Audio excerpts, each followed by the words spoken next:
The band Famous. The band Famous. The band Famous. Our first album, that's what it looks like on the App Store. The band Famous, yeah. We communicated with each other. Yeah.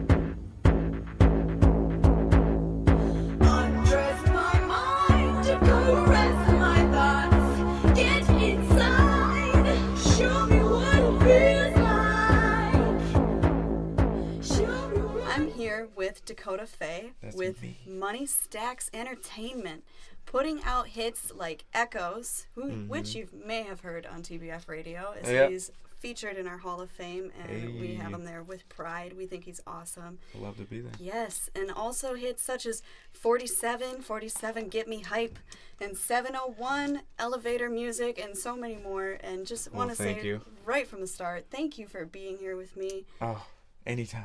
Oh, Anytime. That's joy. It's music to my ears already.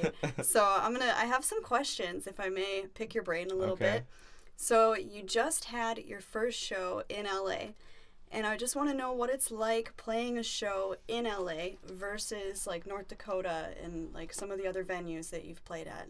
Well, it's definitely a lot warmer, but other than that, I mean, it's just an amazing city to be in. The market that LA is compared to where I'm from is just night and day. It's like two completely different things. So like you guys have stuff going on every single day. Somebody's doing this, somebody's doing that. You're always going to meet somebody that's in the same industry as you. And in North Dakota, it's few and far between. It's very fun in its own right, but LA is just a whole different animal. Right. Yeah. Yeah. Would you say how was this experience? Like how was the energy? Was the crowd different?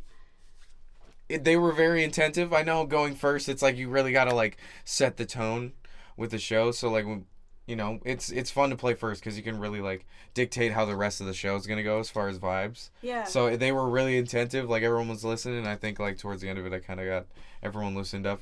And then, Korynn and they both came in and they just killed it. So, I mean, it was, Crown, and they were really dope. So it was a very fun show. I like the vibes a lot. I enjoyed myself. I definitely am still feeling the energy from all of your performances, and I have to agree, you all killed it. Absolutely, yeah, we had a fun night. Everyone was partying way longer than we should have probably, but it was a fun night. Hey, it was for a good cause. Exactly, exactly. Yeah.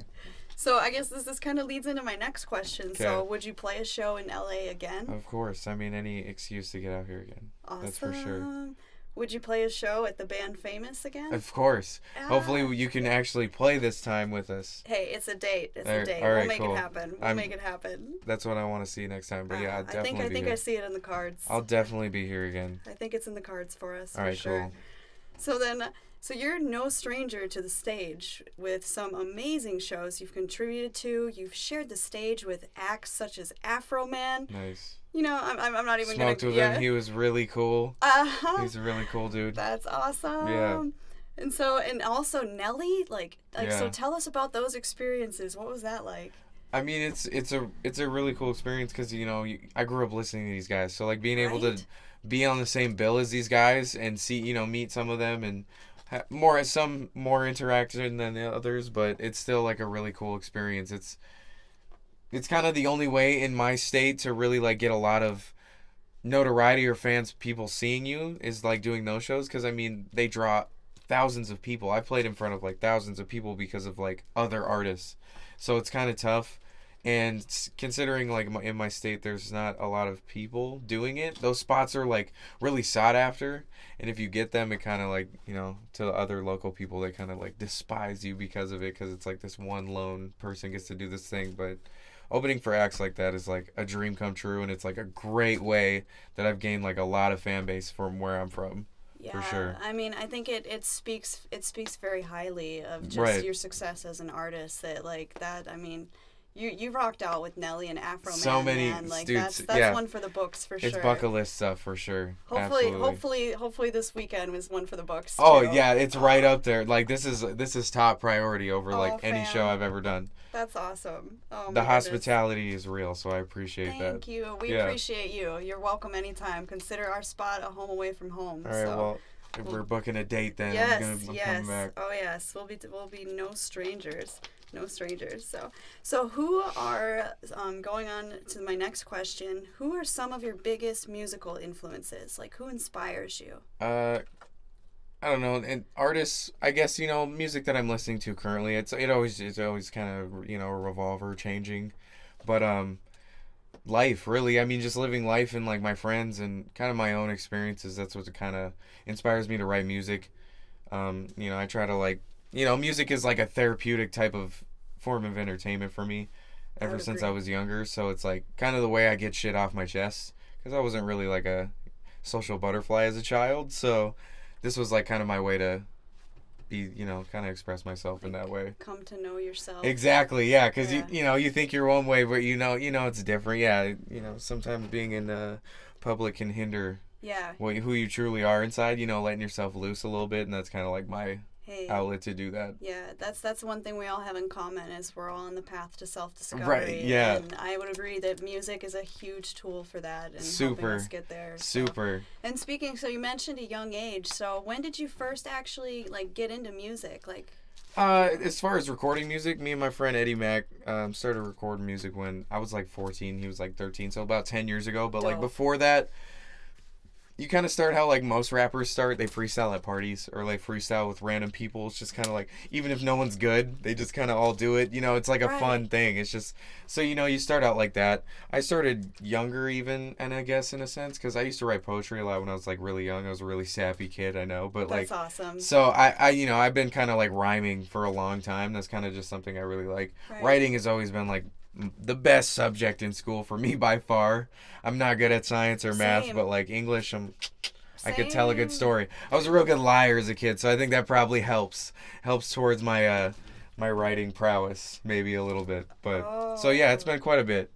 It's quite a bit of time. I've really enjoyed the journey of like growing as an artist for sure. When you say you were a liar as a kid, was it like what context was it? The typical, your mom, are you high? Like, no, mom, are you kidding? Allergies. Absolutely not.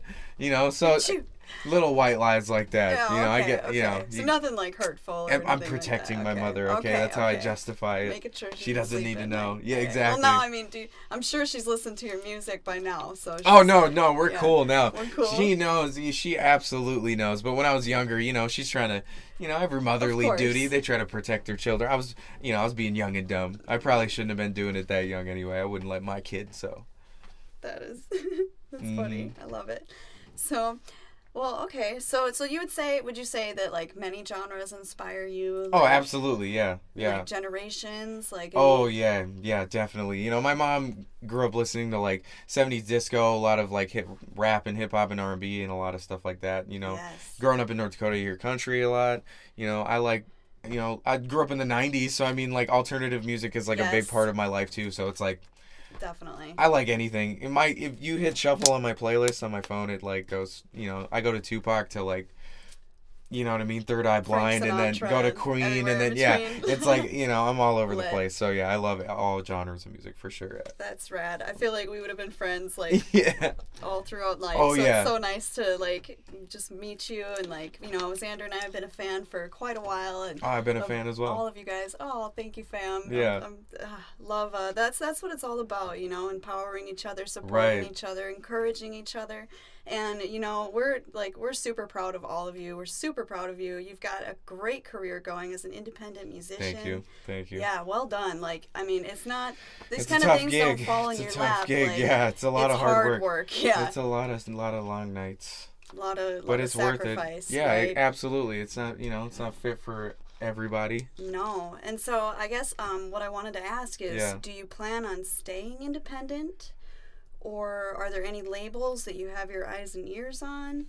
I mean, I'd like to keep all my money. So I mean, going independent isn't a bad option. Because I mean, if you get to that point where you already have a fan base and labels are already looking at you, it's like, do I even really need them? You know what I mean? Right. So I don't know.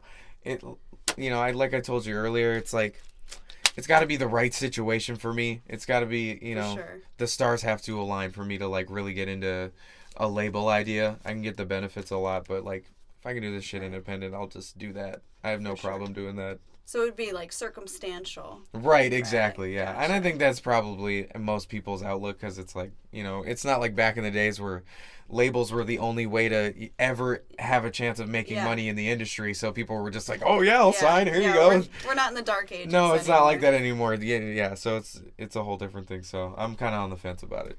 Well, if there were a prospective label, like that you would sign to, and if they were listening and watching right now, is there anything that you'd want to tell them? Speaking of circumstances, besides, hey, let's make some money. Right? It's got to be a mutual thing, you know what I mean? So it's like, if you believe in me, I'm a hard worker. It's like, this is something that I've always wanted, and I know I have enough knowledge into, how I'm handling myself in the business, that I think I'd be good to work with. So, I mean, if a label wants to work with me, that's cool. Yeah, you're a powerhouse. Let's do some stuff. Definitely. Yeah. So, are there any upcoming shows or ventures you want to tell us about? Well, this album that I'm working on with my homie Callie, he's also in my crew, Money Stackz. We're trying to. Stackz? We just mastered our next album, Dose. It's gonna be called Dose Ghost. Nice. And I don't know. He's really particular. Him and the engineer have been nitpicking at some of the songs, so it's taking a little bit longer than usual. Hey, we musicians can get in our heads sometimes. Yeah, I get it. I'm just like, I wish you guys would settle this so we can put it out. So, I'm guessing within the next month or two. I feel you. And I'll be back in North Dakota doing the writing. Doing a little bit of traveling, but I'm going to definitely make a trip to come back to LA very soon. Awesome. Very soon. We look forward to linking up, definitely. Yeah, of course. So, how can people stay up to date with your music and your happenings? I mean, you can add me on, all the social media crap, Facebook, Twitter, Instagram. If you search Dakotah Faye, you'll probably find it. Yes. All my music is on like all the if you listen to on streaming services, or if you listen to SoundCloud, or if you listen to Bandcamp, I'm all over the internet, so it's not too hard. I'm trying to make it not too hard anyway. So nice. There's plenty of places they can pick it. Yeah, you've got a fan link. We'll be sure to drop that in the description. Yeah, thank you. Yeah, that's definitely a nice little. It's a really good tool, by the way, if you're an artist or like anything like that, doing those fan links, because they link all together like the main sites that it's from. So it takes you right there. YouTube video pops up right away. It's like, oh, you want it on YouTube or music, or if you want it on Spotify, or it has all the websites listed. They're like really a little smart. Menu. Yeah, a little smart thing. So yeah, there you go. You'll be able to check it out. Link. Thanks for making musicians' life easier. Yeah, we were not paid to say that. No, I wish, but yeah. Get in touch. Mm-hmm. So it's awesome. It's been a pleasure. I'm really appreciative of everything you guys have done for me over the weekend. Including the interview and the show. It means the world to me, so I really appreciate that. Hey, it means the world getting to meet you face to face and just like see the artist in real life and see the real person behind the music and know that, you're not some like definitely verified. He's a real artist. He's a real person. He's genuine. Try to be. Thank you. Yeah, and honestly, your music is uplifting. It inspires Xander and I. Like, we're learning something new with like every song you share. It's like very, like we're thinking a little differently by like something in your lyrics. So yeah, it's all about perspective. Keep that up. Yeah, absolutely. I really appreciate that. Thank you. We love you, fam. Love you too. We gotta do this again soon. Anytime. I love LA. Thank you. LA loves you. Thank you guys for tuning in, and be sure to check out Dakotah Faye and Money Stackz Entertainment. A lot of fire hits coming, and be sure to check out the ones that he's already so generously shared with all of us. So check him out. Thank you, fam. Thank you. And found this electric organ that had when she was a teenager, and like forgot about it and was like, yeah, you can have it, So I was like, sick, dude. Yeah, I'll take that. I just like stumbled on it, Yeah. It reminds me of going to church when I was younger, because they'd have that big ass organ, and just seeing all those keys. That one was like a really fucking huge one. I was like, man, this is super dope. Dude, for sure. There was Yeah. like actually like a block away from where my grandfather lived, because I spent a lot of time in his house when I was a kid. Right. And most of my childhood. And like a block away was this like, it was like this mansion that used to be a school, but there was like a church that was part of it still. It was Just this- multi-purpose. Yeah, it was also a park, so there was like this little children's playground, right? Like a 3-for-1. And I actually, oddly enough, knew the family that was living in the mansion part of it Right, for a little right, bit. right. And like I remember going over there and like playing with their daughter, like we were kids, we Yeah. were friends, you know? And so that was wild. But I used to actually sneak into the church when I was like 5 years old and just like fuck around on the piano, like just like, Same. you know, like I was like yeah. fascinated with it. Yes. It's one of those instruments that is just you just see the keys and you're like, I want to fuck with that. Right. I want to do fuck with that thing. So would you say that you were kind of driven to go in sort of a musical direction from a young age? Oh, for sure. I mean, I sing in choir. I mean, that's probably the thing.